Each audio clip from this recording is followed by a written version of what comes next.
पे एक सवाल जो कि कई बार आपसे पूछा गया होगा, लेकिन ये अखिलेश जी और आपके बीच में इतनी पॉलिटिकल टसल क्यों है, ये खींचतान क्यों है, बयानबाजी क्यों है? मेरे और उनके बीच में कोई टसल नहीं है। वो थोड़ा अहंकारी हैं।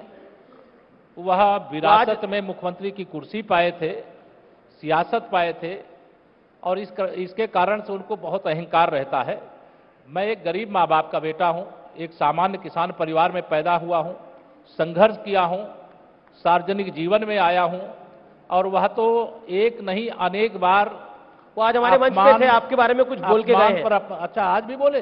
हाँ, मुझे तो मालूम ही नहीं था कि आज भी बोले, लेकिन अगर आज भी वो बोले हैं तो मैं यह जानता हूं कि उनकी जो भी गाली है, उस गाली का जवाब साइकिल को पंचर करके नहीं, उनकी सपा की साइकिल को खंड खंड करके समाजवादी पार्टी को समाप्तवादी पार्टी बना करके उत्तर प्रदेश की जनता जवाब देगी।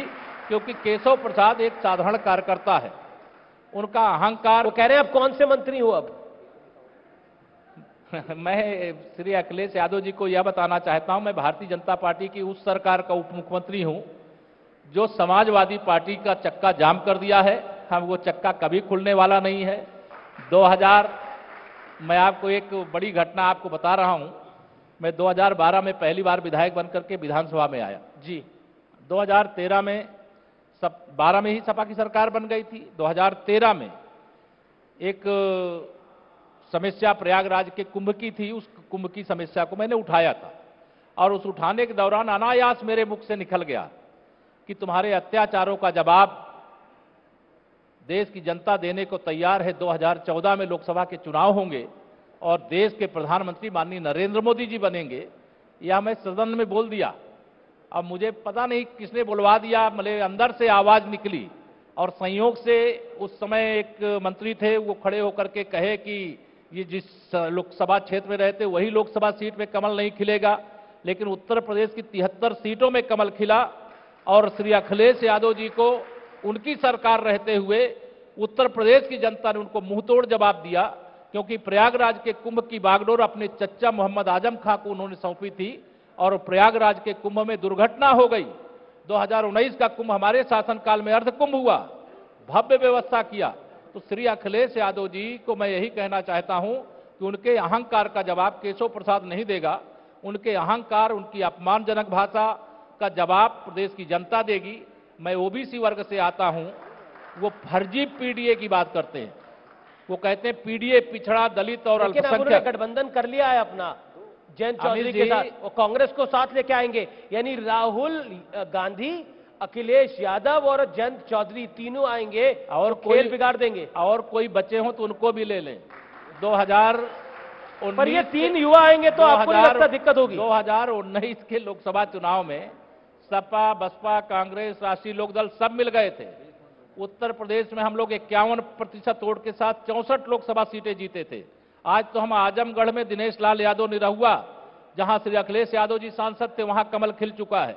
उनके चच्चा मोहम्मद आजम खां की सीट पे घनश्याम लोधी जी विजयी होकर के लोकसभा में हमारे मनोज भाई के साथ बैठने का काम करते हैं। और 2024 में तो 80 की 80 लोकसभा सीटें जीतेंगे ही नहीं।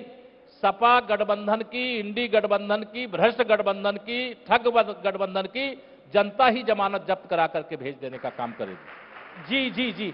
लेकिन आखिरी दौर है तो मैं कुछ तस्वीरें आपको दिखाऊंगा इस सवाल के बाद। मायावती जी ने अखिलेश जी को गिरगिट कहा है, कारण क्या हो सकता है? बहुत सही कहा है, क्योंकि वो रंग भी बदलते रहते हैं। अभी पिछले दिनों कारसेवकों की हत्या को उन्होंने जायज ठहराया, अपना लिखा हुआ दिया। उनके चाचा शिवपाल यादव ने, मैंने कहा उनके चाचा हों, उनके चच्चा हों, या उनके कोई साथी हों, जो लिख के देंगे श्री अखिलेश यादव जी वही पढ़ेंगे। और अगर वो उनके द्वारा कही गई बात से असहमत है तो उनको पद से हटा करके दिखा देते। वह करवा रहे हैं ये, इसलिए ऐसा हो रहा है। और जो बहन मायावती जी ने कहा है, उनको स्टेट गेस्ट हाउस कांड याद आ गया होगा। हम तो पहले ही कहते थे कि ये समाजवादी पार्टी के लोग गुंडे हैं, अपराधी हैं, माफिया हैं, इनसे बच के रहो। अच्छा है, उनको भी सद्बुद्धि आ गई, उनके साथ नहीं गई। लेकिन आपको ये 3 युवा चेहरे कैसे लग रहे हैं, राहुल गांधी, अखिलेश यादव, जयंत चौधरी? मुझे लग रहा है कि तीनों मिलकर के अपनी अपनी दलों की जमानत जब्त कराएंगे। चलिए आप तस्वीर दिखा देते हैं। पहली तस्वीर देखते हैं, कौन सी तस्वीर आ रही है।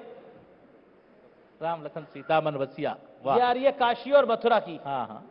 क्या कहना चाहते हैं आप? देखिए, अयोध्या हुई हमारी बाबा विश्वनाथ का धाम बन करके तैयार हो गया है। मथुरा के विकास की गंगा बह रही है जी। क्योंकि काशी और मथुरा के दो जो ईदगाह और ज्ञानव्यापी मस्जिद का मामला है वो न्यायालय के समक्ष विचाराधीन है।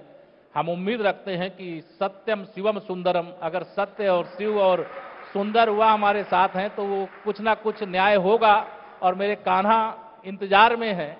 और निश्चित तौर से अगर रामलला का भव्य मंदिर बना है देश की सर्वोच्च अदालत के न्याय के कारण से, तो बाबा विश्वनाथ का धाम और भगवान श्री कृष्ण की जन्मभूमि भी हमें देश की अदालत के माध्यम से न्याय के आधार पर मिलेगा। न्याय के आधार पर मिलेगा। तस्वीर नंबर 2 देख लेते हैं कौन सी आ रही है, आइए नजर डाल लेते हैं।